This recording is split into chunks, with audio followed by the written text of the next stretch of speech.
Hello students, in the last few videos we have studied about what is transaction, what are the transaction processing systems, what is concurrency, why we need concurrency control. If you remember, we have studied about three different problems, that is the lost update problem, the temporary update or the dirty read problem, and the incorrect summary problem. These three problems were the reason that we need concurrency control techniques, right? What concurrency control actually is, we need concurrency control to ensure that if certain users or multiple users are executing the transactions simultaneously, if certain transactions are accessing the same data items or updating the database simultaneously, then our database or our transactions should ensure serializability. What do you mean by the term serializability is that our transactions, despite of executing concurrently, should not interfere with each other, and it should give an effect and an illusion to each other that they are executing in a serial manner. Although you have seen that when we execute the transactions concurrently, the operations are executing in the interleaved fashion.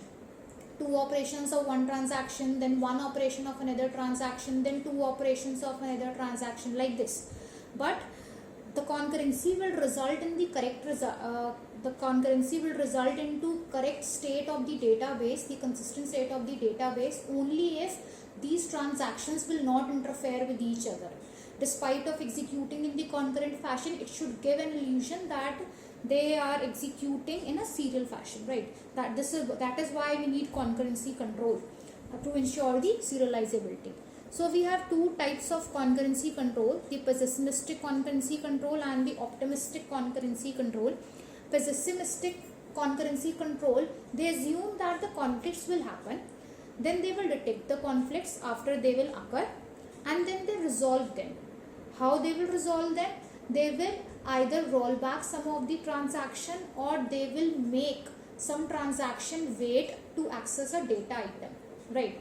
In this way, a conflict will happen, but they will resolve it in case of pessimistic. In case of optimistic concurrency control, here transactions execute optimistically, assuming that they will finish their execution and they will be able to validate and there will be no conflict. Optimistic, they are very positive, they assume that there will be no conflict. So these are the concurrency control techniques. Under pessimistic category, we will be going to study the locking technique and time stamping. In case of optimistic, we will be studying the validation technique. So let's start with this. What is a lock? Okay, one way to ensure the serializability is to require that data items be accessed in mutually exclusive manner. What do you mean by the term mutually exclusive manner is, suppose one transaction is currently working on some data item X, then no other transaction should be allowed to access that particular data item at the same time. If we can ensure this, if we can do something to make sure that each data item is accessed in mutually exclusive manner, then there will never be any conflict, right? So to ensure this, we have a concept known as lock. What is a lock? A lock is basically, it is a variable that is associated with data item that describes the status of data item with respect to possible operations that can be applied on it.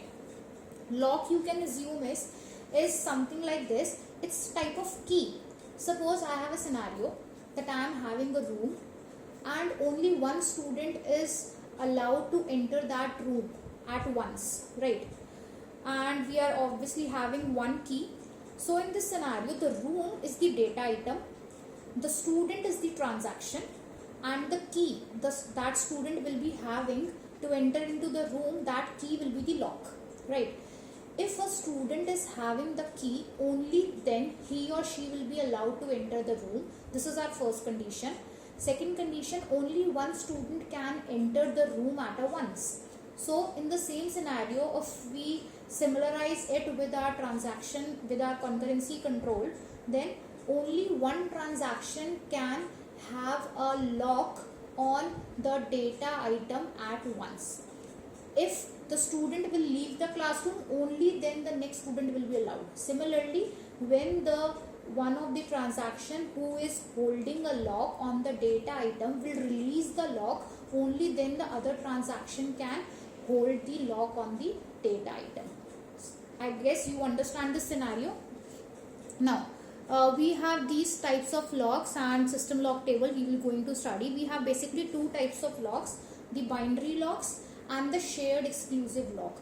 Binary lock, as the name suggests, can have the value 0 or 1, right? So we are having two operations here, lock item X and unlock item X. Lock item X is performed by transaction. If the transaction wants to gain a lock on wants to access the data item X. Unlock item operation is performed when the transaction wants to leave that data item, wants to unlock that data item, right? So the lock item is having two values, 1 and 0. One value, if the lock on X is 1, it means some transaction is currently working on the data item X. If the lock X is 0, it means the data item is currently free and any transaction can access it. Now, rules for binary locking scheme. A transaction T must issue the lock item X before any read item X or write item X operations. Now, suppose let's again move to that student room example. If the student wants to enter the room, it means student wants to access the room and he wants to work there, sitting in the room. So before entering into the room, he needs a lock, he needs a key of that room. Similarly, before performing the read or write operation on the data item X, any transaction first need to have a lock on that data item. Once a lock is gained by the transaction, only then the transaction can perform read or write operation on that data item. Now, operation unlock item X, after all read write item X operations are completed in T. When the student knows then that he wants to leave the room, after leaving the room he will unlock, he will give the key to another student. Similarly, when the transaction will complete its read or write operation, it will perform the unlock operation to make the data item X available to other transaction. Now, a transaction T will not issue lock item X operation if it already holds lock on item X. This is understood. If a transaction is already having a lock on X, then that transaction cannot issue lock X again. If the student is already in the room, why he or she will needs the key of the room? He or she is already in the room, right? Similarly, a transaction T will not issue unlock item X unless it already holds the lock on item X. The student will not leave the room if he or she has never entered the room. They will leave the room only when they want to leave, right? Similarly, the transaction will perform the unlock operation on X only if they were holding a lock on X, right? So the second type of locks are the shared or exclusive lock, or the other name is read write lock. Because a data item can be read by multiple transactions simultaneously, so the read lock is known as the shared lock and it is denoted by lock S. Because only one transaction can perform write operation on a data item at once, so a write lock is known as the exclusive lock, which is denoted by lock X. So in the last case, in case of the binary lock, we were having two operations, lock X and unlock X. Here we are having two different types of locks, lock S, lock X and unlock X. Unlock X is same as in the earlier type of lock. Read lock is called the shared lock because multiple transactions they can perform read simultaneously, whereas write lock is the exclusive lock because only a single transaction can write a data item at a time. Now, rules for enforcing the shared and exclusive lock. A transaction T must issue read lock or write lock before any read item. if any transaction wants to perform a read item X, then they will issue the read lock or the write lock. Why they can issue the write lock? Because in future they might want to perform write on the data item X. So if a transaction wants to perform read operation on a data item X, then before performing the operation they need the lock, either the read lock or the write lock. Similarly, if they want to perform a write operation on X, then they need a write lock, right? And after completing all their read operations and write operations, a transaction have to issue the unlock X operation. Now, in which case a transaction must not issue this read lock X if already holds lead? Obviously, if a transaction is already having a lock on data item X, they again cannot issue read lock X, because I am having the key of the room. Why will ask for the key second time, right?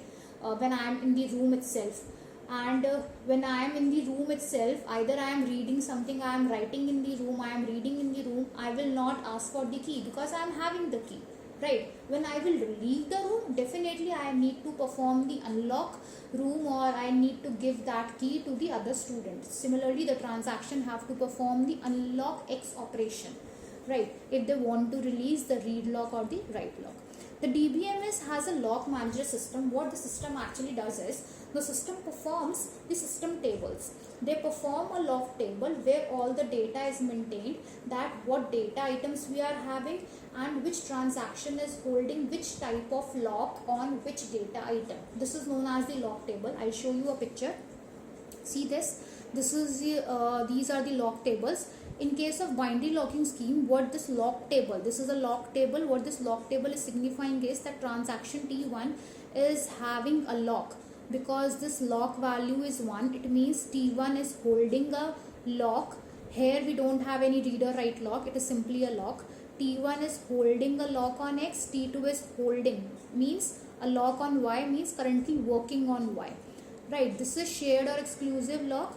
T1 and T2, they both are currently having shared lock. It means they are performing read operation simultaneously on the data item X, and T3 is having the exclusive lock. It means it is performing a write operation on the data item Y. Exclusive lock means write operation.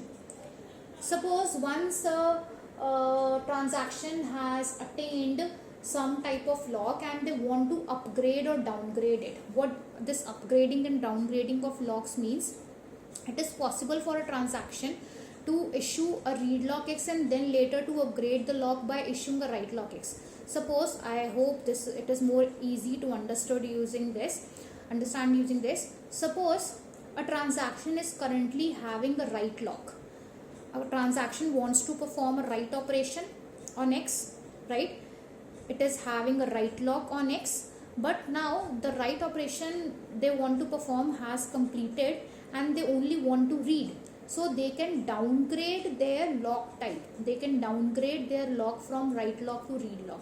Similarly, suppose a transaction is currently holding a shared lock on a data item, a read lock on the data item, and now they want to update the value of X. They want to perform the write operation on the value X, then they can upgrade their read lock to write lock. This is what write lock to read lock, changing the conversion of write lock to read lock is known as downgrading, and the conversion of read lock to write lock is known as the upgrading. This is what downgrading and upgrading means. In the next video lecture, we will be studying about the protocols that we have seen, that classification diagram, what is two stamping protocol, what is time stamping, what is two-phase locking.